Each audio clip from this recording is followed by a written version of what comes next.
Esse é o Desconstrução, um podcast descontraído e descomplicado sobre construção. Fala pessoal, começando mais um Desconstrução, podcast oficial da MC Bauchemy. Meu nome é José Roberto, sou diretor de negócios da MC e hoje estou aqui juntamente com duas pessoas da MC, o Fábio, nosso head de marketing, e o Gleison Marzola, nosso gerente comercial aqui da região de São Paulo. E a gente tem, né, uma convidada especial, uma convidada que eu não vou falar quanto tempo a gente se conhece, né, Cida? Só para a gente manter alguma idade, alguma coisa, né, que a gente não é tão antigo, né? Estou com a Maria Aparecida Solkef Nasser, diretora de operações da Concrejato. Cida, um prazer ter você aqui junto com a gente, mas aquele prazer mesmo de coração, né? Aquele prazer que a gente fica muito feliz em te receber. Para quem não sabe, eu trabalhei no grupo Concremate. Quando eu entrei lá com 22, 23 anos, a Cida já estava um tempinho, me acolheu super bem, a gente fez alguns trabalhos juntos, sempre muito atenciosa, sempre conversando com todo mundo, desde, né, o pessoal mais alto, né, lá da Concrejato, da Concremate, com quem também estava começando. Quem está começando, né, lembra mais, né? Então, poucas pessoas, às vezes, dava tanta moral para a gente que estava começando como a Cida dava. E tem uma história bem legal já do início, né, Cida? Lembra do final do ano que a gente tinha aqueles amigos secretos? Isso. Era na época que a gente fazia amigo secreto lá. Isso era muito bom. Era uma época boa.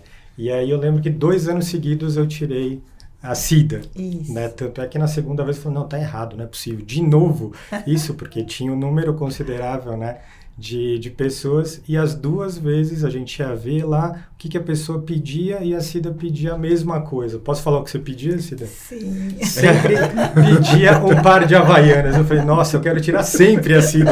É tão fácil fazer. Tá dentro do orçamento. Tá dentro do orçamento, imagina, Marzola.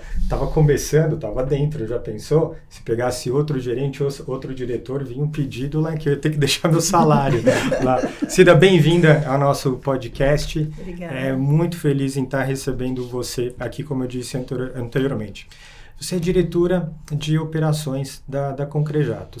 Eu começo sempre falando que ninguém nasce diretor. A gente rala, a gente trabalha, estuda, coloca em prática aquilo que a gente estudou. Conta um pouquinho como é que foi sua trajetória, né, até chegar à diretora de operações da Concrejato.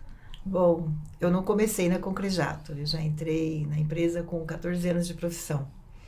Eu tenho 62 anos. Eu sou engenheira de formação, mas tenho um histórico anterior de estudar música e ligada à arte. Então, eu estudei piano dos 6 aos 22.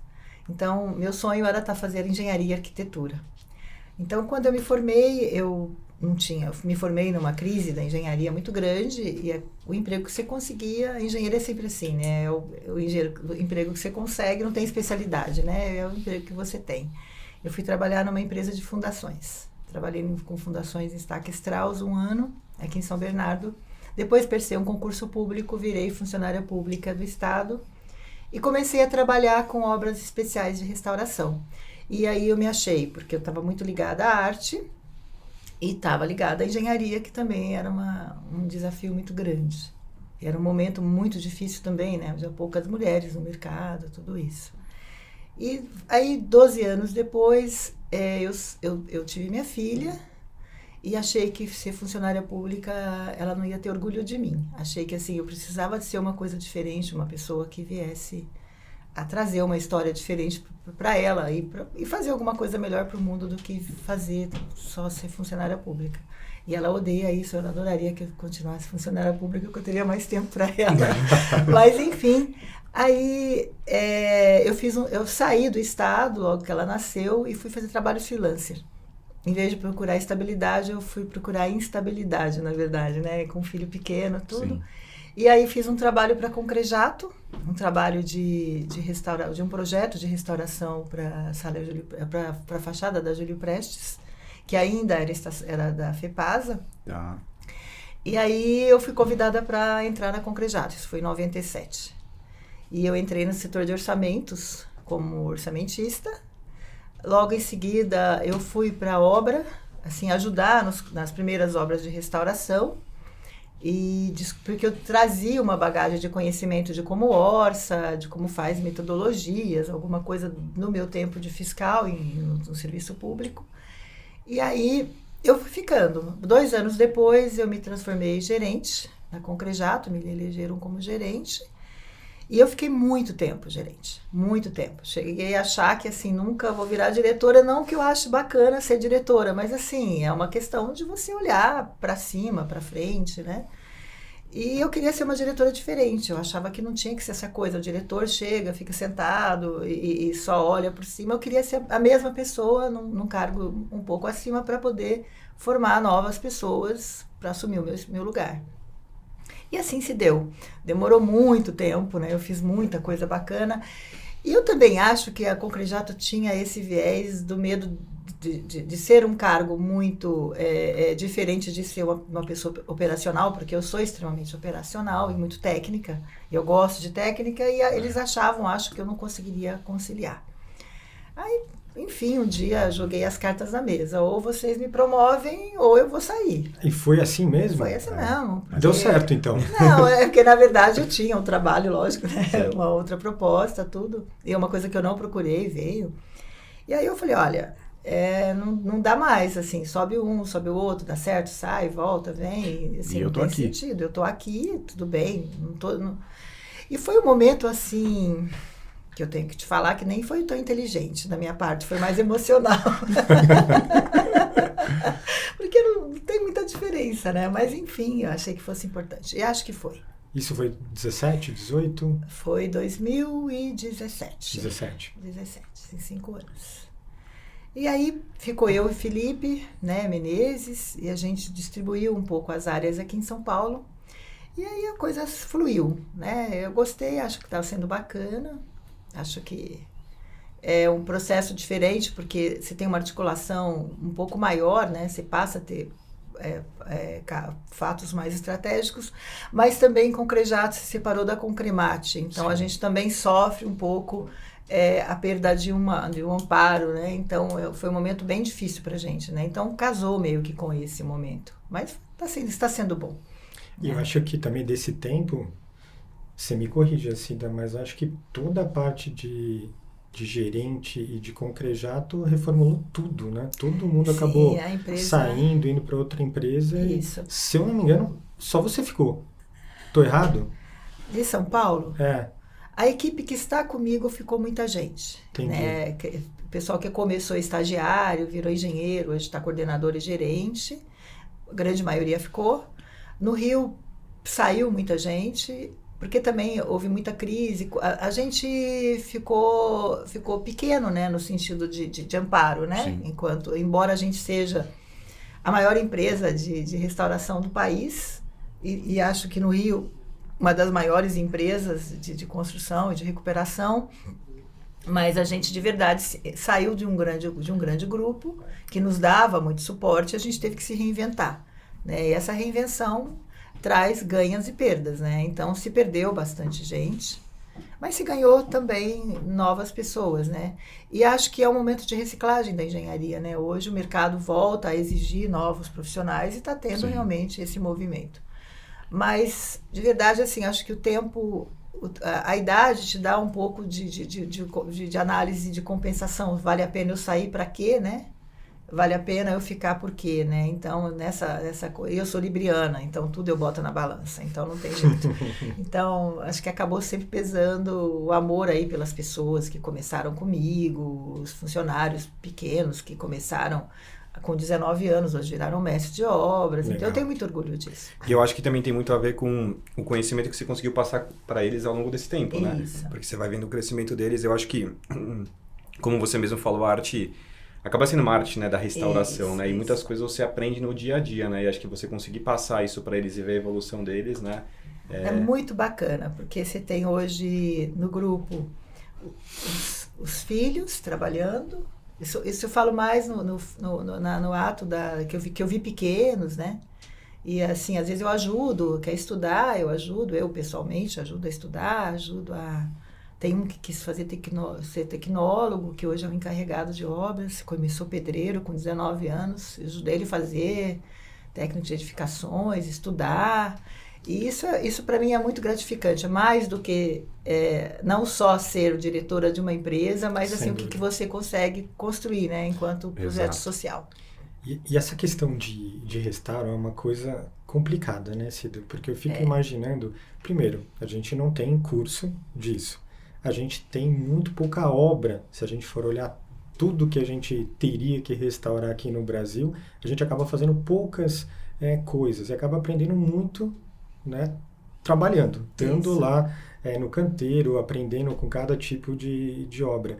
Qual foi a primeira grande obra, né, de restauro que você pegou e qual que era a sua expectativa para a realidade? E se a realidade você falou, nossa, eu achava que era legal e tá mais legal ainda do que eu achava. Teve alguma virada de chave que você falou, nossa, isso daqui é realmente o que eu quero fazer, é o que eu gosto de fazer?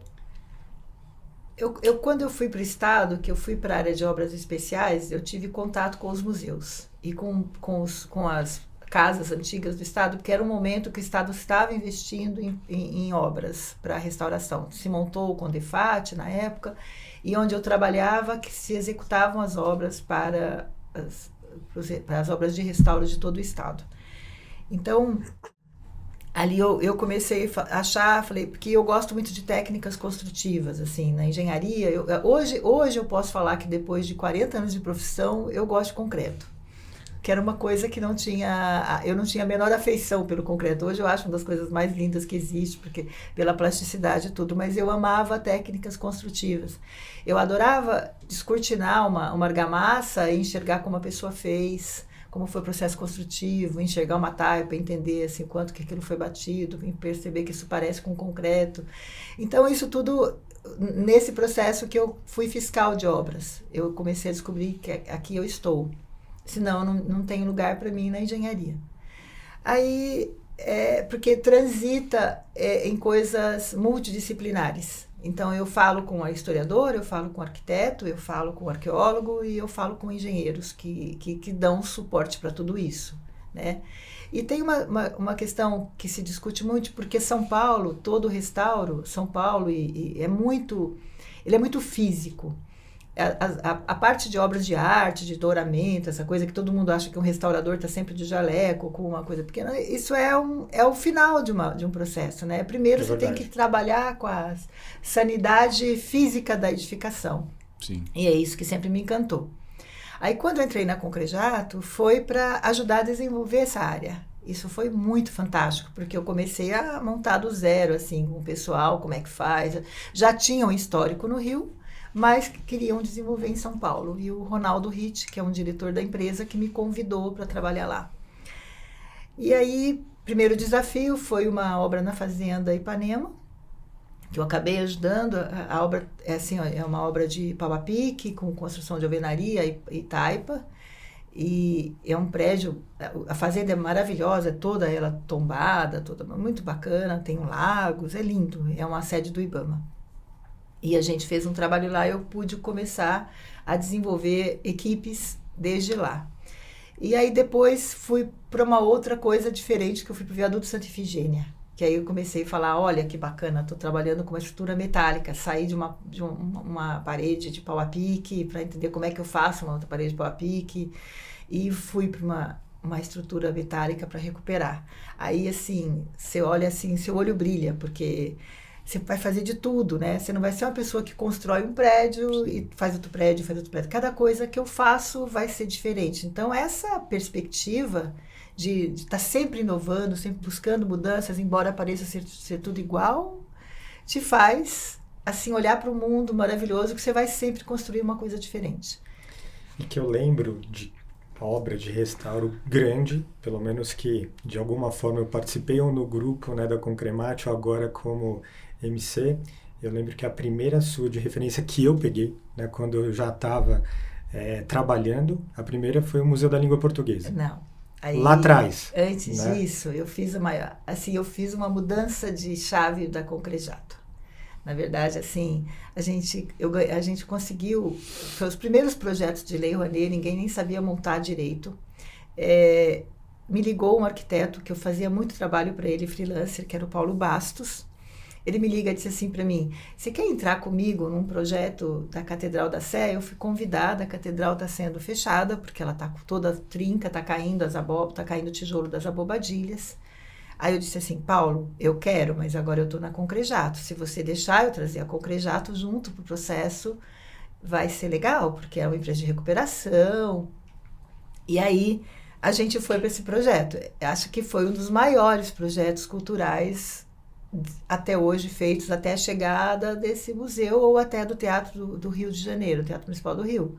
Mas a catedral, para você ter noção, a gente recuperou mais de 3 mil metros de trincas de abobadilha. Nossa. Eu construí 14 torres, porque as torres não existiam. Então, a gente foi buscar tecnologia. Então, assim, foi uma grande obra de restauração, de manutenção, de revitalização e de construção. Isso começou em 99, 2000 e terminou em 2002. Essa obra foi feita. Se você imaginar, é uma obra de 24 milhões no início do século XX. Caramba. Então, acho que foi a maior obra. Assim, naquele momento foi uma virada de chave das possibilidades. E ali também eu comecei a montar a equipe de formadores de restauração, né? Era um momento interessante em que tinha muita mão de obra disponível e eu consegui trabalhar com a equipe ali. Dali, sim, aí veio o Museu da Língua Portuguesa, a Capela de São Miguel ao mesmo tempo, que é de 1600. E aí tem projetos que são menores em significância financeira, mas tem uma representatividade histórica grande. Então, o mais bacana é você conseguir conciliar. Ô Cida, você enxerga que hoje tem melhorado o cenário para o mercado de restauração? Porque eu lembrando quando criança, né, a gente tinha muito pouco contato com o museu, pelo menos das escolas que eu estudei, né? E hoje eu percebo que as famílias estão mais dispostas a conhecer museu, a conhecer o centro da cidade, alguns prédios históricos. Eu acho que isso deve estar melhorando o mercado, né? Ou pelo menos está promovendo mais o historiador, o arqueólogo, ou não?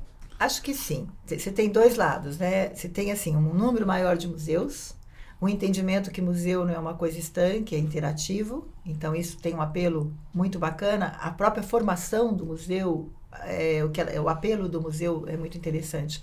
O Museu da Língua Portuguesa, sim, trouxe uma mudança, uma virada de chave no país do que pode ser um museu. É verdade. Então, assim, não é nada, vou lá olhar o quadro e volto, assim. Por exemplo, você vai no MASP, você tem obras fantásticas, e ele foi feito para aquilo. Mas construir um museu, por exemplo, da língua portuguesa, essa possibilidade e adaptar um prédio para isso, realmente mudou a regra. Quando você faz o Museu do Futebol, que a gente também fizemos um trabalho junto, fiz com a MC Balchimi um trabalho muito bacana lá, você também traz outras referências e possibilidades que você está ensinando história, mas ao mesmo tempo você está trazendo uma outra forma mais dinâmica e fluida. Trazendo né? uma experiência gostosa, também, né? É uma experiência, essa interação. Essa interação que faz bacana. Por outro lado, a gente tem hoje uma desvalorização de toda essa parte técnica com relação aos próprios órgãos de preservação. Estão super desvalorizados, ganham mal. As pessoas, não teve uma reciclagem de equipe, então você tem hoje pessoas se aposentando e pessoas entrando com pouca formação. Então, a gente tem 2 pesos e 2 medidas nessa área. Tem uma parte que regulamenta mais a profissão, Sim. mas, por outro lado, também tem muito pouca valorização. Então, consequentemente, menos gente procura, né? Trabalhar na área. Isso. Você tem, assim, uma... É uma perda pra gente, né? Com É o uma Brasil desse perda. tamanho. E é né? uma Com tanta consequência também, talvez, obra. hoje, se vai ter um museu para ser restaurado, quantas empresas estão capacitadas também, Cida? Porque ainda a gente, talvez 5, 6 anos atrás, tinham algumas outras, mas também nesse período algumas não existem mais. Hoje, se a gente pensa com capacidade de executar, cabe em uma mão, talvez, o número de empresas? Nem isso hoje? Empresas de médio porte, sim. Hoje você tem pequenas empresas, né? Assim, muito ateliês, fazendo coisas menores, e talvez gerenciada por um grupo maior. Sim. Né? Mas realmente a gente conseguiu se manter, porque é difícil manter grupo, equipe, porque depende da mão de obra, não adianta Sim. só do seu conhecimento. Né? São Você tem que artesãos, ter... né? para algumas Você atividades. tem uma né? parte que é de artesania, sim, é importante, e tem que ter aderido isso ao conhecimento técnico. Então, não pode ser só... Se você ficar só limitado a obras de restauração em si, você não fica em pé. Então, por isso que assim, a gente faz... Se você olhar o Museu do Ipiranga hoje, que é o grande mote, a gente está fazendo uma grande construção, uma grande restauração e uma grande intervenção e modernização. Então, assim, quando você pega esse espectro maior, são poucas empresas. Eu confesso que eu fiquei impressionado com a obra do Museu do Ipiranga. Eu lembro que eu tive lá, eu era moleque, talvez 10, 12 anos, e eu tive lá com a Cida faz umas 3 semanas, e eu estava esperando, né, aquele museu antigo, uma intervenção menor, e eu fiquei impressionado com o grau de intervenção, porque não é só o restauro, a quantidade de interface com as disciplinas também de engenharia. Sim, a modernização. Porque foi feito, está sendo feito, né, Cida, até conseguimos tirar você um pouquinho, né, porque a obra tá a milhão para ser entregue. As interfaces, foi feito aquele conceito, né? É um museu moderno, está sendo feito toda aquela expansão, né? aquela expansão daquela área, né? Que antes era solo, que agora vocês fizeram todo um trabalho, né? De criar uma nova fundação, aquele conceito de tudo aberto. Eu assim, fiquei impressionado. São grandes vãos, né? Muito bacana. O projeto é muito bom. Ele é tão bom que ele conseguiu aprovar nos órgãos de preservação uma grande intervenção dentro do museu. Você tem, assim, estou falando do edifício monumento em si, né?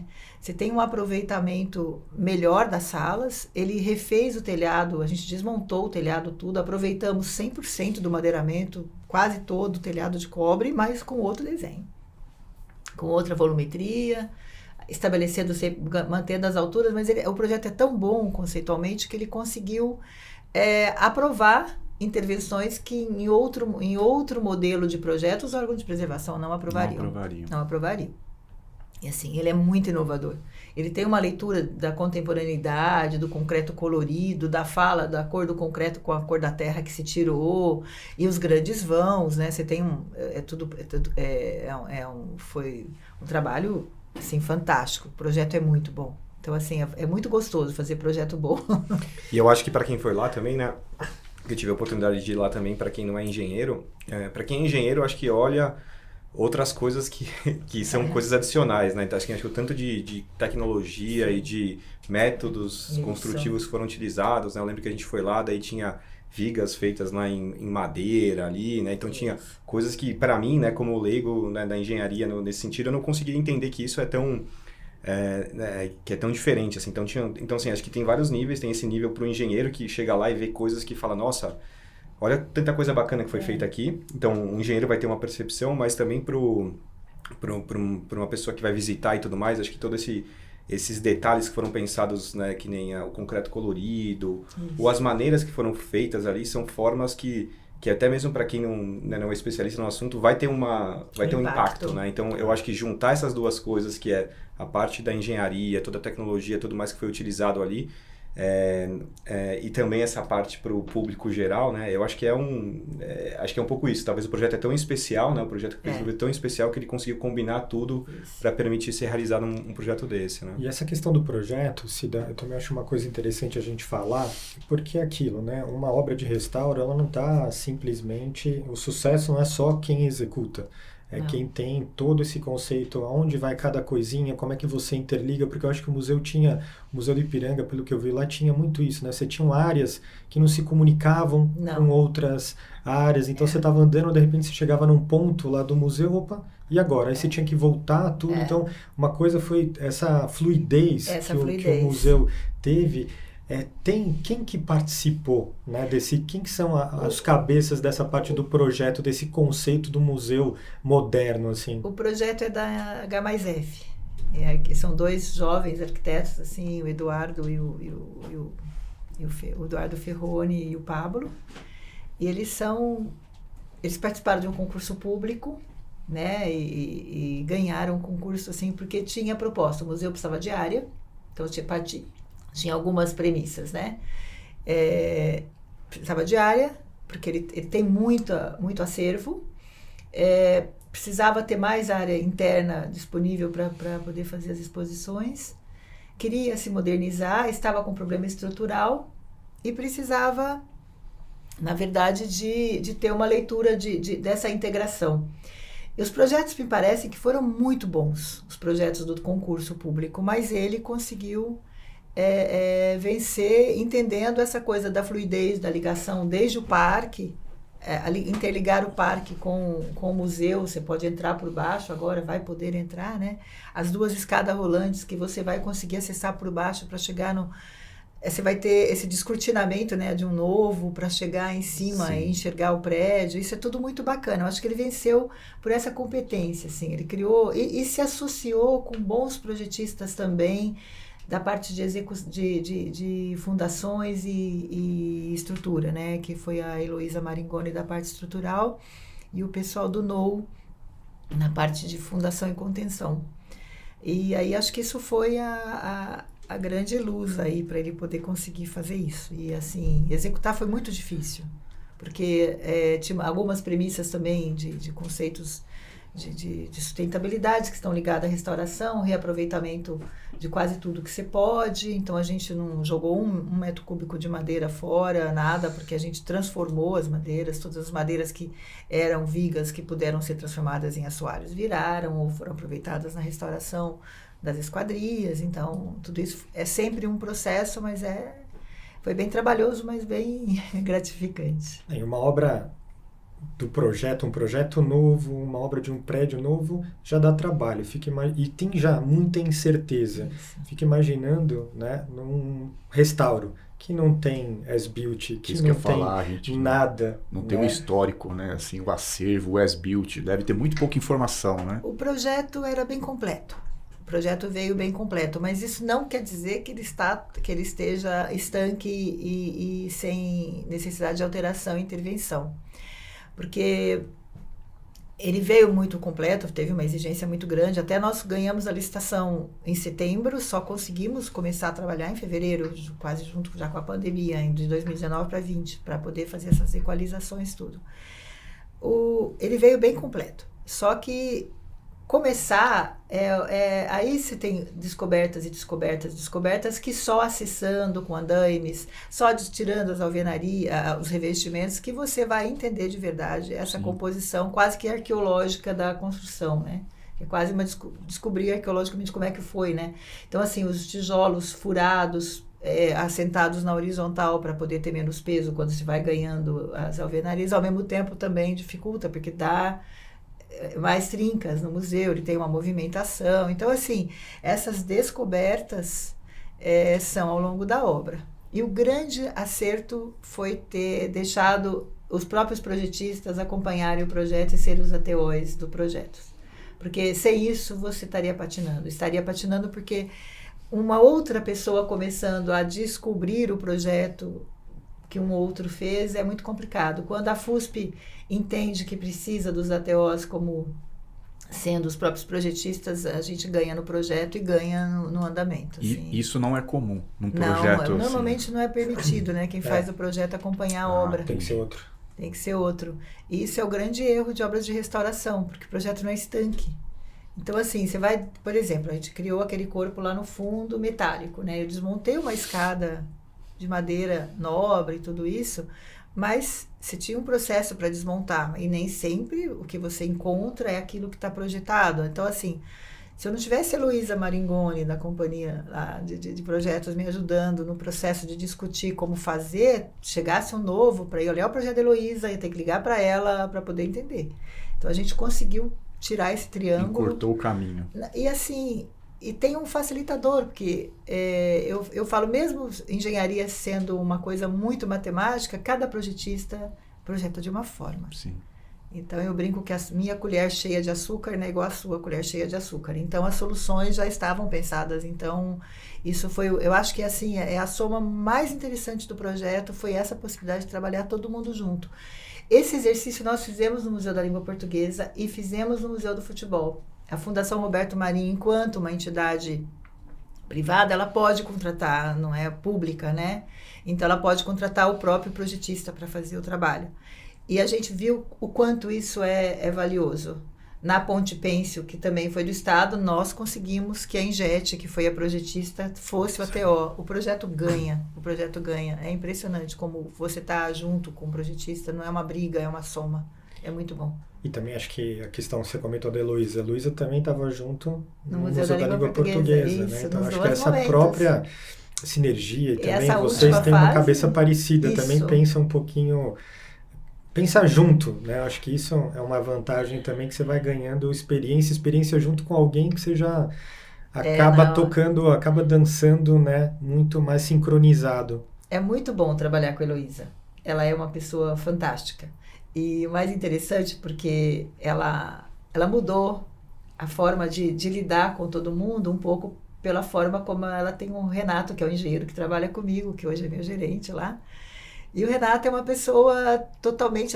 Ele escreve mal, fala pouco e tudo pelo WhatsApp. E assim, a gente tem que decifrar o que ele fala. E a Elô passou a entender que precisava responder o WhatsApp e responder as questões técnicas a partir do Renato. Porque um dia ela chegou na obra, ele falava assim, eu preciso resolver isso logo. Lá no telhado do Museu da Língua Portuguesa. E ela chegou e ela viu ali em cima do telhado. Ela falou, e ela respondia assim antes, né? Olha, vocês me mandem por e-mail, formaliza, e eu vou responder da forma que tem que ser feita, formal, pelo projeto. E ela chegou e viu ali em cima do telhado com baita de um problema. Ela falou, não, vou rever meu conceito. Isso foi muito bom. Legal. Porque hoje a gente trabalha sempre com essa dinâmica um pouco mais aderida à necessidade, né? Ó, Renato, já rolou aqui. Exato, hein, Renato? Já Fica a rolou dica, aqui uma dica da Cida para escrever melhor, né? Já rolou um feedback aqui, mas ó, a gente... Uma delícia você pegar uma mensagem do Renato quando você quer se divertir. O que ele quis dizer com isso? Não, e você está num assunto, no grupo, assim, de repente ele manda uma carta aqui de outra obra. Entendi. Assim, muito bom. E nessas incertezas que tem, nessas obras de restauros, como é que fica a questão do custo, né? Nisso, porque são coisas que de repente estava pensado uma coisa, teve de repente que alterar. Acho que o próprio cliente também, na hora que vai fluindo o projeto, ele fala, nossa, o famoso JAC, né? Já que nós estamos aqui, por que a gente não faz uma expansão disso, daquilo? Isso. E no restauro, isso eu imagino que deva ser também um monte de tema para discussão, né, Cida? Não, é difícil. Porque, primeiro, orçar restauro já é difícil. Já é difícil. E hoje você tem uma para, assim, que os órgãos públicos corretamente tentaram formatar preços de restauração. Mas o preço de restauração que serve para uma obra não serve para outra. Ele é uma diretriz. Sem dúvida. Tá? Então, eu me lembro direitinho quando eu entrei na Concrejato e que me veio essa proposta da Catedral da Sé, tinha que formatar um preço para fazer a restauração da Catedral da Sé. Então, vamos construir 14 torres. A gente nem sabia como era a torre, tinha que pesquisar as torres. Porque está faltando, está incompleta, vou completar os guarda-corpos, todos os vitrais, 64 vitrais estão com problemas, são de restauração, tem não sei quantas trincas, está movimentando o prédio todo, e quanto vai custar? Aí eu comecei a trabalhar, e assim, eu tenho uma habilidade para orçamento nessa coisa de fazer sempre os elementos comparativos, né? Então, eu sempre consegui fazer, não que acerte sempre, né? Porque a gente erra muito. Mas o difícil depois é você provar que não é só isso, que aumentou aquilo. Essa dificuldade e dos custos ser estanques. Na questão assim, isso aqui tem uma estanqueidade, porque você conseguiu o patrocínio via Lei Rouanet, ou via outra lei de fomento da Secretaria da Cultura, você está limitado àquilo que você tem. Então, isso realmente é muito complicado. E é difícil, é muito difícil acertar. Por isso que muita empresa não consegue continuar e ficar. Acho que nesse caso, né, ter bons parceiros, inclusive para ter novas ideias, porque aquele custo, de repente, aquele tem que se virar e ter um relacionamento bom com o cliente, quando o cliente também tá junto, eu acho que é uma diferença, faz muita... Você comentou, né, do pessoal, né, da Fundação Roberto Marinho. Isso. Acho que acredito que quando você tem isso, acaba ficando... Já é complicado, mas acaba sendo um facilitador. Agora, quando de repente é só o governo, né, de repente quando é um órgão, de repente que não tem tanto envolvimento, tanto conhecimento, já acaba ficando mais complicado. É mais complicado, é mais difícil, é bem mais difícil, porque tem pouco técnico, a pessoa tá com vários projetos, entender números é uma coisa mais difícil, está longe da iniciativa privada do seu dia a dia de valor, o que acha que está nas tabelas de preço é que está valendo. Tem uma dificuldade grande, sim. E assim, esse é um trabalho de formiguinha para você provar que você precisa, e é moroso, né? Às vezes você fica parado 1 ano até que as coisas se resolvam. E aí o custo vai, né? Porque administração, tudo isso. O taxímetro tá ligado. Tá ligado. É bem difícil. Não é muito fácil essa... Acho que não é fácil tanto o cliente, como o dono da empresa entender tudo isso, né? É difícil. E tem de todas essas obras emblemáticas que você fez, que você está fazendo, tem alguma que você fala, olha, essa eu tenho um orgulho diferente, essa demandou uma coisa especial, esse a gente teve que se virar em prazo, em custo, em solução. Tem alguma que você fala, nossa, essa é minha preferida? Existe isso? Não pode existir. Não pode? Não pode existir. Jamais, porque assim... eu aprendi isso muito cedo. Se você foi contratado para fazer 1 metro quadrado, é a obra da vida da pessoa. Legal. Se você está fazendo... metro quadrado mais importante. É mais Legal. importante. Se for colocar um azulejo, se você aceitou colocar um azulejo, esse azulejo é o da pessoa, é o do cliente. Que legal isso. Isso para mim é importante. Eu achei que você ia responder fácil, falei assim, você vai falar obra tal. Não, eu também. Eu fiz mais de também. 15 igrejas. Eu não posso falar que a Catedral da Sé, que foi uma representação e um marco diferencial para eu formar a equipe, foi a maior obra, foi a mais importante. Porque eu fiz a Capela de São Miguel, que é de 1600. Eu trabalhei lá em Florianópolis, fazendo uma igreja de 1780. E lá eu tenho alvenaria de pedra, eu tenho canjiquinha, eu tenho outras soluções técnicas, entendeu? Então, assim, eu aprendi que a obra, se eu me dispus, isso que é difícil a empresa entender, porque isso sou eu. Sim. Né? Então, por exemplo, ontem eu tive um problema com um cliente, alguma coisa assim que é fácil de responder, de resolver tudo isso, mas a empresa disse assim, está te sobrecarregando tanto, por que você não rompe o contrato? Porque eu falei assim, porque a pessoa vai ter esse estresse comigo, mas é a expectativa dela que eu entregue. Então, é realmente muito difícil essa articulação entre empresa e cliente.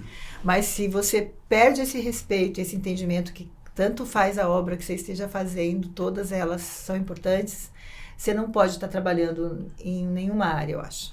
Gostei não muito da sua restauração. resposta. Que legal. Entendeu? Cida, e complementando, vamos dizer assim, a pergunta, né? Qual obra você gostaria de fazer das que você conhece e não fez ainda?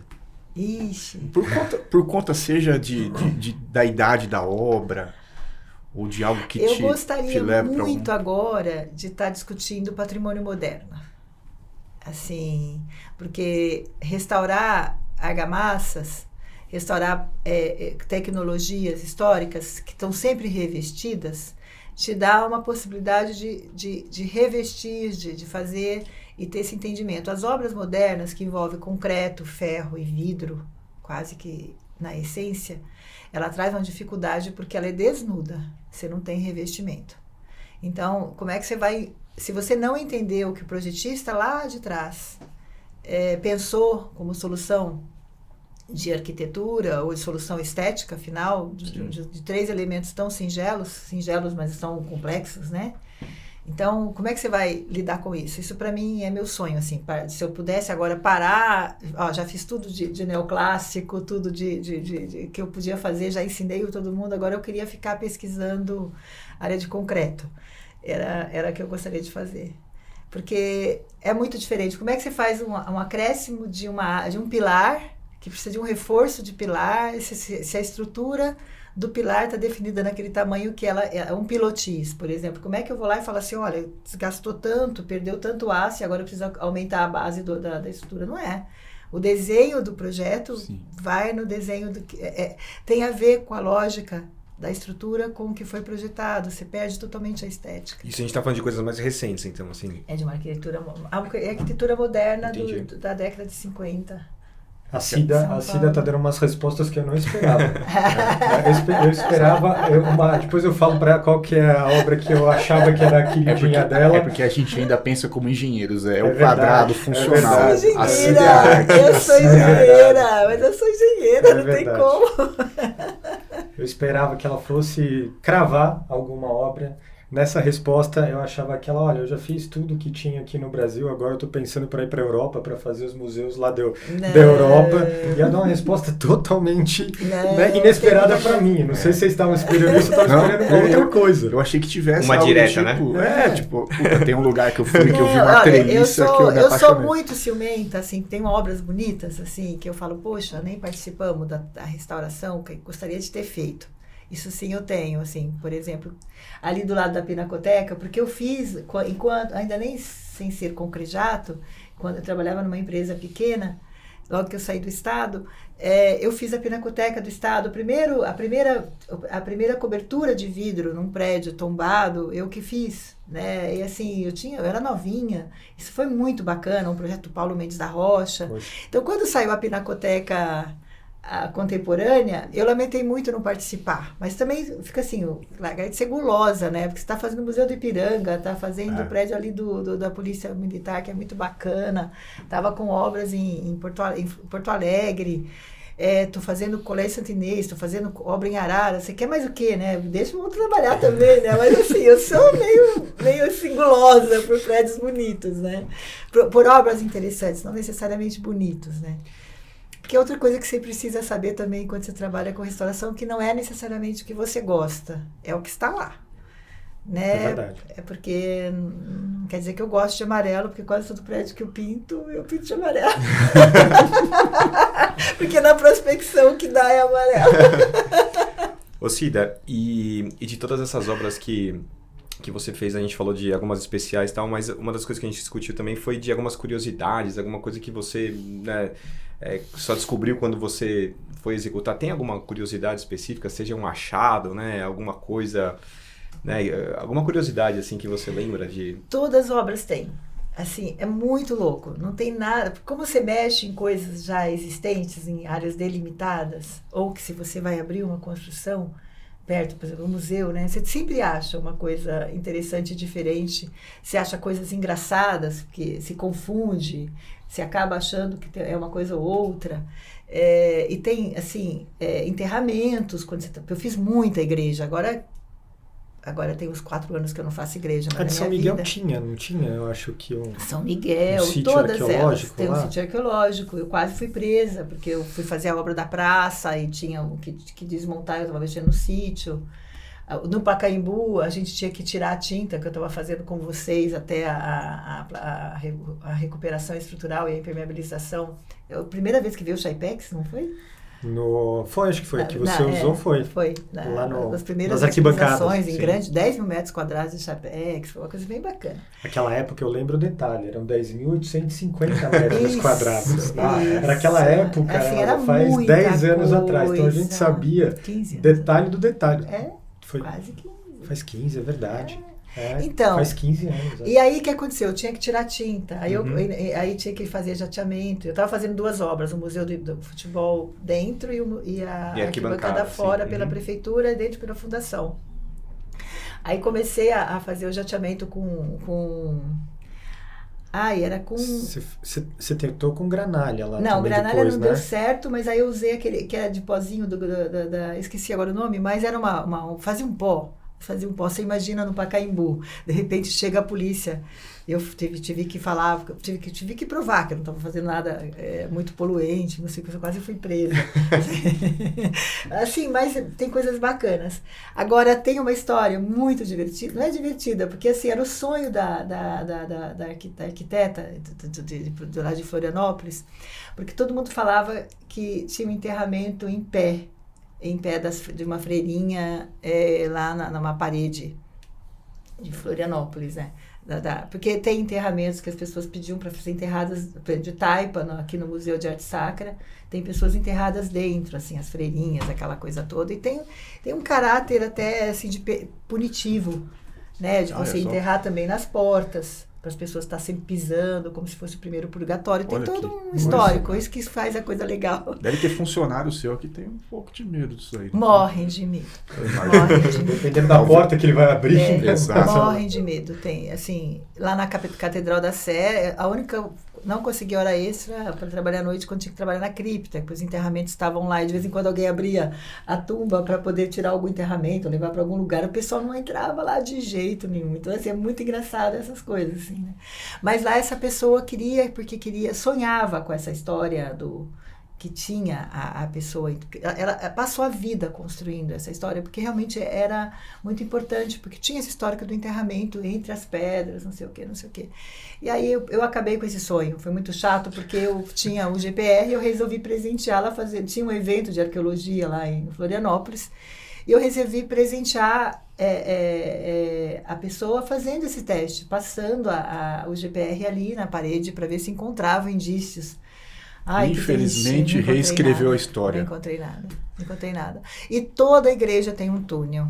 Toda obra antiga, todo mundo tem um túnel, que as pessoas saem escondidas, não sei o quê. E você nunca acha o túnel.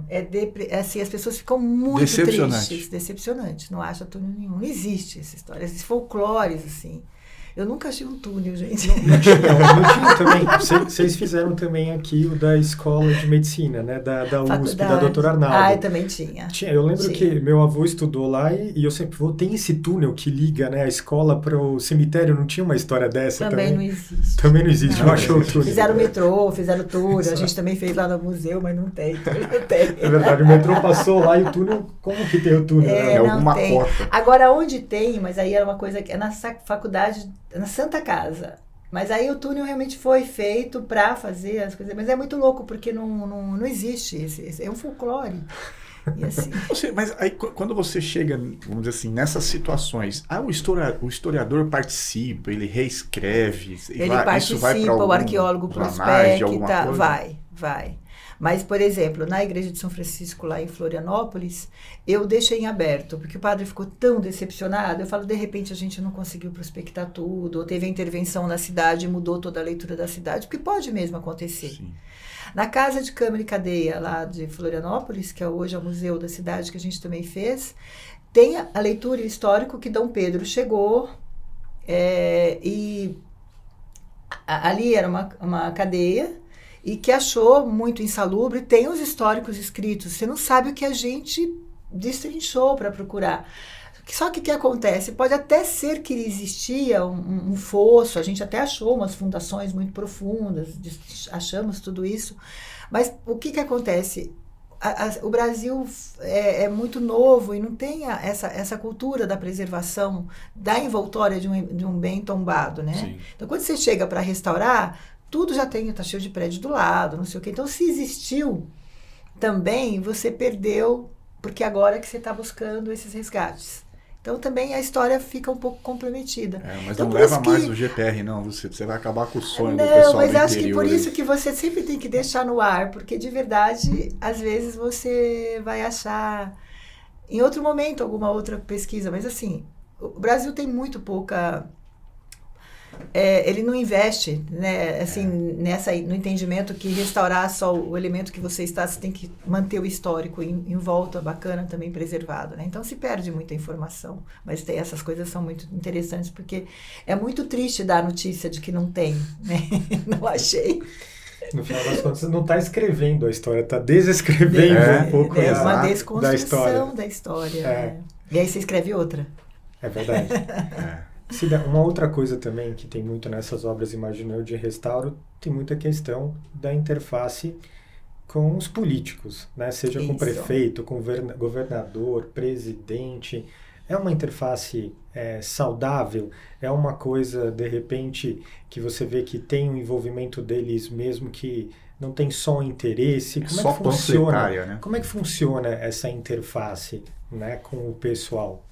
É sempre boa, porque assim, é lógico que tem políticas e políticos, tem pessoas que dão valor ou não dão valor, mas quando você pega um prefeito que é da cidade dele, que você está fazendo alguma coisa, então assim, é dele, né? Ele passou a criar, por exemplo, o prefeito vai lá e a gente fez, por exemplo, lá em Florianópolis, a última obra que a gente fez, embora não seja de restauro, estava num pátio histórico, teve arqueologia, a gente fez aquela praça... Da Figueira. a praça da Alfândega, que fez aquela cobertura, não sei se vocês foram ver depois, que é uma cobertura maravilhosa de inox perfurado com as rendas de bilro, ela faz uma onda, é maravilhoso o projeto, uma das coisas mais bonitas que eu já fiz. Olha, eu falei uma coisa bonita que eu já fiz, que não é de restauração, mas é uma praça. E assim, o olho do prefeito, porque assim, ele mora lá, ele nasceu lá. Então, assim, você está entregando coisas bacanas. Você faz a igreja que ele fez a primeira comunhão. Exato. Então, tem essa coisa, né? Então, assim, é da cidade da pessoa, ele quer entregar alguma coisa. Quando você pega um governador, tem governador e governadores, né? Então, assim, aí vai um pouco do que a pessoa tem enquanto valor, né? Então, eu fiz muita obra para o Estado, tombada, e peguei o Geraldo Alckmin um grande período, aí, quase 20 anos dentro do governo, né? E quando você ia inaugurar uma igreja, ele tem uma formação muito católica e tem uma ligação com o pai muito grande. Então, assim, tudo, ele tinha uma história para contar do pai dele junto. Então, assim, vem aderido ao museu, à igreja, a sua história. Então, todo mundo que chega no Museu do Ipiranga fala assim, nossa, eu vim com a minha história, eu vim com a minha escola, eu vim pequeno, eu vim com meu pai. Então, você sempre traz essa referência. Por isso que eu acho que é bacana. Você busca, você começa a dar valor. E acho que os políticos acabam... Não sei se eles esquecem logo em seguida, porque é só um momento, né? É um momento curto de articulação, que tem que sair logo, aquela coisa toda. Mas, pelo menos, eles se apresentam com muito respeito a todos que eu recebi. Né? Não tenho nada para falar contra, não. É polida. Eu também esperava outra resposta dela também, né? Tô te surpreendendo. Não, brincadeira, esse eu acho que era isso mesmo. E tem alguém aqui, tem algum, seja um ministério, secretaria, que tem comprado a bandeira do restauro, dessa questão de trazer um pouquinho disso para melhorar essa questão? Hoje há assim, se percebeu uma dificuldade muito grande com a quebra do Estado, no sentido do desmantelamento dos órgãos públicos e dos próprios diminuição de número de profissionais de restauro dentro aí sim é uma lei de desincentivo, né? De profissionais da área ligadas ao Estado, que isso eu tenho uma crítica grande, porque eu acho que você tem que ter órgão regulador, tem quem fiscaliza, porque você só vai perder. Pode parecer que eles são chatos, mas eles não são. Eles são pessoas super legais, que querem aprender quando estão numa obra, podem ser exigentes, mas tem o porquê de ser exigentes, porque estão ali representando... Zelando pelo patrimônio zelando, nosso, né? Pode ser que são mais morosos do que você espera, tem uma dificuldade, tem insegurança, mas é natural que tenham. Né? Porque estão ali com uma responsabilidade enorme sobre aquilo que foi aprovado ou sobre aquilo que está sendo executado. Por outro lado, o Estado também entendeu que precisava dar mais dinâmica à questão de viabilidade dos projetos. Então, ele hoje aqui no Estado de São Paulo, tudo é feito por organização social, nenhuma licitação é feita pela Secretaria do Estado da Cultura. E assim, eu percebo um grande empenho de que as coisas aconteçam. É interessante, você tem várias organizações sociais que não só fazem a restauração, mas que depois também administram o espaço tombado. Então, começa a ter um vínculo com aquilo que está se fazendo. Eu não sei se isso vai dar certo, mas é uma tentativa. Né? Então, acho que a gente tem que acreditar que isso é bom. Existe assim, um controle, um acervo para a gente ter uma ideia do que a gente tem de quantidade de igreja, quantidade de... sei lá, museu ou prédios com mais de 500 anos. Porque a gente percebe, por exemplo, pontes. Pontes é um mistério, saber quantos pontos de viadutos a gente tem no Brasil. Talvez ninguém saiba, né? Se juntar um monte de informação, você consiga chegar próximo. Né? Mas essas obras mais antigas, tem esse mapeamento? A gente sabe quantas já foram feitas ou a restauração, ou estão correndo o risco de colapso ou coisa do tipo? Uma classificação, né? Se a obra precisa de melhoria. Quantidade do que você tem de tombamento, você tem. Isso é mais fácil, né? Você tem, por exemplo, a Prefeitura de São Paulo, hoje no IPTU, que você recebe se seu imóvel é preservado ou não. Isso foi um trabalho grande que eles fizeram. Até se você vem até escrito que você pode usufruir de uma lei de incentivo para você poder restaurar tudo. Isso não garante que ele estará preservado, que aí é outra dificuldade. Que estão em colapso, muito difícil. Porque, por exemplo, você pegava Ouro Preto, que é uma cidade tombada Sim. universalmente, e o que aconteceu nesse ano, por conta, assim, não tem. Então, assim, é muito difícil. A gente está muito carente de profissionais ligados à restauração para cuidar do patrimônio, né? Então, assim, para cuidar no sentido de ter voz e de ter peso na decisão de que precisa fazer uma intervenção. Isso é muito difícil. Tem algum projeto que você já foi, que você chegou e viu que não era possível ser feito nada, assim, de restauro, assim, que você falou, nossa, chegamos atrasado, por exemplo, que era uma possibilidade, né, tinha a demanda, mas quando você viu que estava tão degradado a ponto de não poder ser feito nada? Eu sou uma pessoa que sempre acho que pode fazer alguma coisa. Essa resposta eu tinha certeza que a Cida ia falar isso. Mas eu tenho um projeto muito triste, que assim, me pediram para ir numa cidadezinha, eu estava fazendo uma obra em Cruzeiro, um solar lá, muito bonito, pelo Estado, foi nos últimos, acho que licitação que o Estado fez, e aí me pediram para parar numa cidadezinha pequena que tinha um único bem tombado, que era da igreja, era um prédio muito bonito, que quando eu fui do Estado, eu tinha feito uma intervenção como fiscal lá. Então, para mim, era uma coisa bem bacana, porque era afetivo. Sim. Né? Quando eu cheguei, o imóvel estava, assim, em ruínas. Mas ainda, você tinha uma delimitação, você entendia. E aí, eles me pediram um projeto de escoramento, para fazer escoramento. E aí eu fui conversar com o padre, aquela coisa, eu não posso mexer porque é tombado. E aí, caindo água. Entre fazer o projeto e ser publicado a licitação para fazer escoramento, ruiu.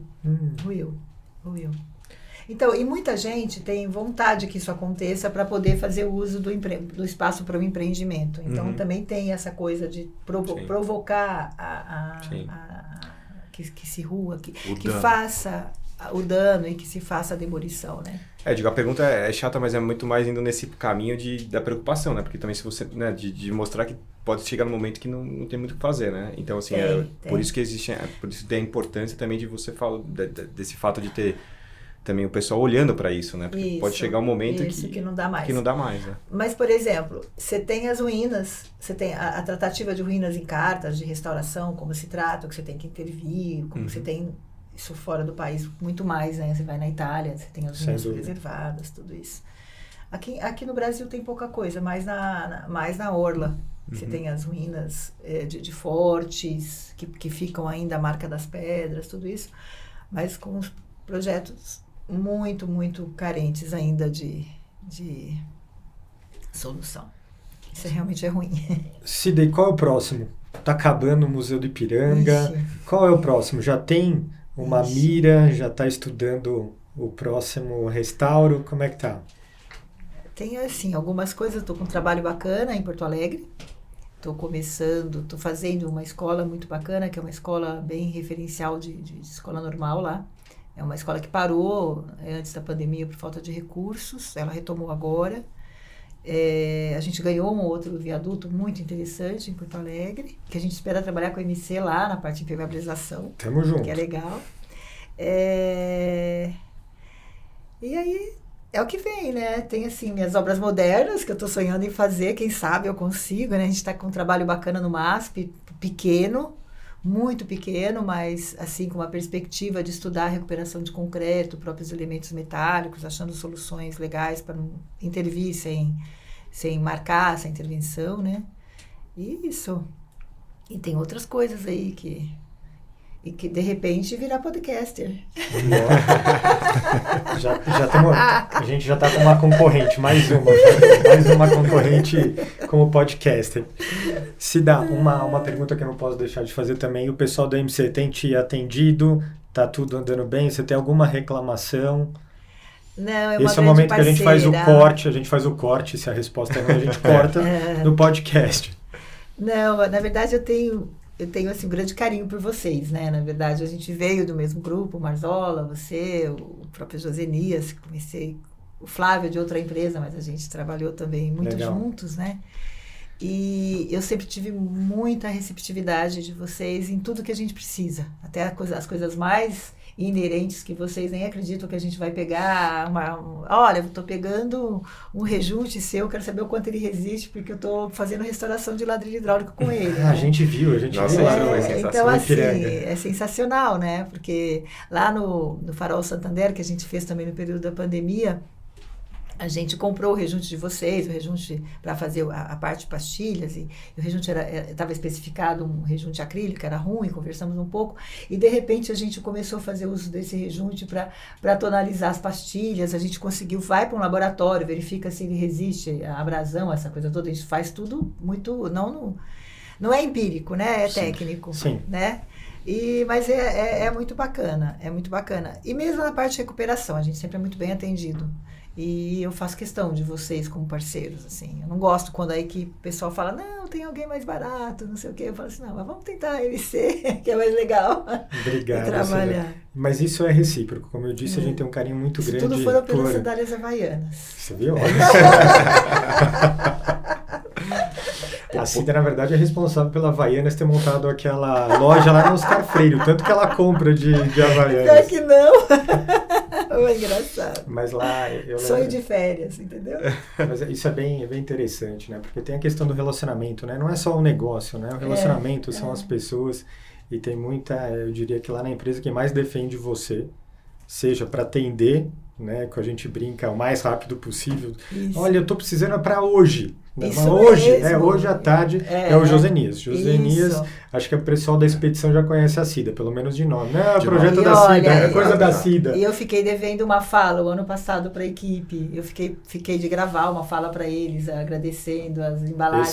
Se você quiser, esse é o momento. E assim, gente, é muito bacana receber os produtos, assim, é muito legal a receptividade de todo mundo. E é muito bacana todo mundo que me atende, assim. Se a gente tem problema financeiro, eu tenho uma pessoa que me atende bem. E, assim, é muito legal trabalhar com a MC.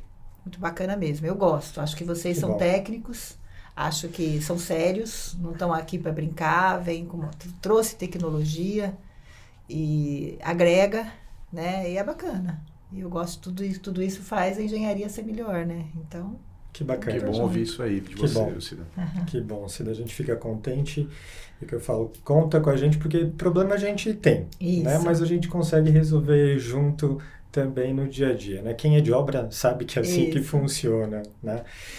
Cida, que prazer ter tido você aqui. A gente fica muito contente, a gente está engatinhando nesse projeto do podcast. Quando a gente pensou, a gente precisa trazer gente que tem história boa e que a gente também goste, né? Que tenha sinergia com a gente, não só a pessoa, como o grupo também, né? Com o Crejato. Então a gente fica muito contente de ter você aqui. Fábio, tem presente para Cida hoje?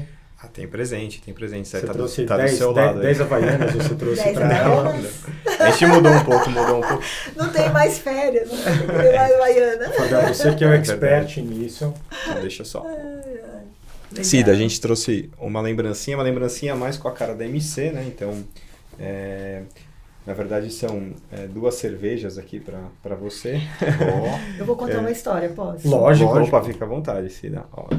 Vou deixar. Ai, que massa! Eu amo cerveja. São duas cervejas de estilo alemão. Então, para fazer referência aí à nossa empresa, né? Então, deixa eu só abrir aqui para ficar mais... Essa, enquanto você vai abrindo, essa é uma Kolsch, é isso? Sim.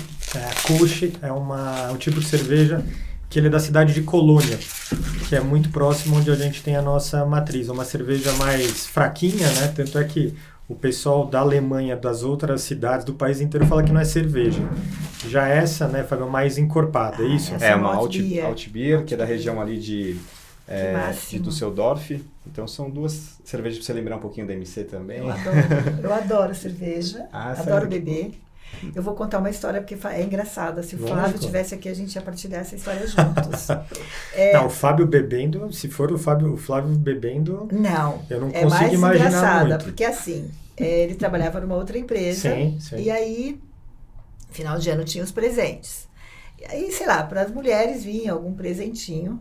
né, sei lá, alguma coisa mais feminina. Eu nem sei o que era, porque ele nunca deixava eu me presentear com isso.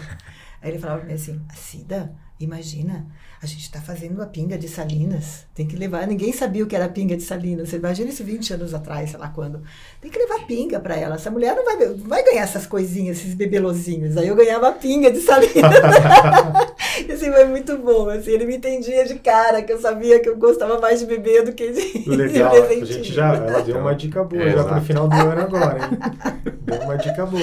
Não, a cerveja tá ótima, amo cerveja. Não, mas eu falo pra gente também do final de ano para presentear os clientes também. Sim. Quem vai gostar é o Pietro, né? O Pietro vai gostar. O Pietro é um colaborador que está com a gente há mais de 20 anos, que ele é de Minas, né? Então eu diria que ele toma bem. Lembra dessa história com o Flávio? Você vê que bacana, porque tinha uma marca de Salinas que vinha com a marca da empresa, tudo isso, e foi muito legal esse momento, assim, porque foi uma revolução, né? Porque é legal, não se pode presentear, não se deve, mas assim, tem uma coisa limitada, e é legal a lembrança, né? Sim. E assim, o que eu achava mais bacana, porque ele me olhava e sabia que realmente o que eu iria ganhar não tinha nada a ver comigo, né? Ele me conhecia, né? Então isso é legal. Bacana. Mas Cida, a gente agradece, realmente. Obrigada Acho que, nossa, vocês. foi...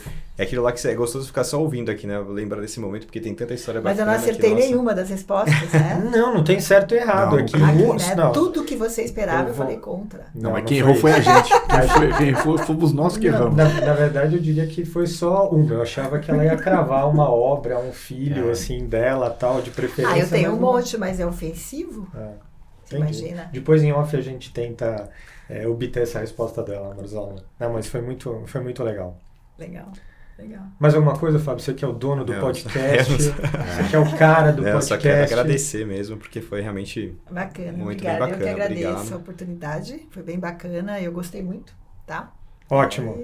Quem sabe a gente não faz o próximo na hora que você estiver lá no Louvre e tal. A gente faz lá, já pensou? Faz lá. Aí quando eu saí daqui, o Santos Dumont falando comigo que dia 7 inaugura, eu tô fazendo pesquisa para provar que não é 7 de setembro, que é novembro, que não. Tem um atraso, na verdade. Ela vai desconstruir, olha, ela quer desconstruir até A data da essa data. independência. Até essa data ela está bom. desconstruindo. Talvez não seja independência da República, né? Dá pra dar uma vamos corre mais tentar um pouco, mudar né? isso aqui. Melhor não mexer com isso, Cida. Melhor não Ó, dia mexer 7 com está isso. garantido. Maravilha. Já tá bacana. Prazer. O prazer foi vocês. Muito obrigada, gente. Obrigada mesmo. A gente que Ótimo. agradece, Cida.